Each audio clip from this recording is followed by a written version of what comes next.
পাবনা কাশীনাথপুরে ভয়াবহ আগুন লেগেছে। খান ব্যাটারি দোকান সহ অনেক দোকানে মুহূর্তের মধ্যেই আগুন ছড়িয়ে পড়ে অনেক দোকান পুড়ে ছাই হয়ে গেছে।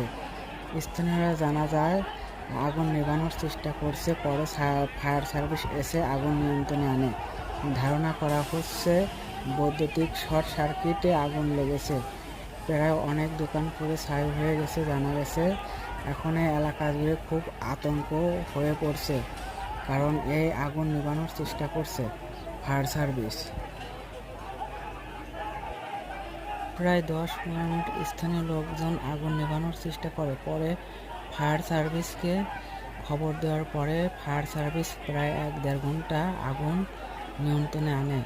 তবে আগুনে প্রায় লক্ষ টাকার ক্ষয়ক্ষতি হয়েছে। এলাকা জুড়ে আতঙ্কের পরিবেশ বিরাজ করছে। এই মুহূর্তে সবাই আতঙ্কে রয়েছে।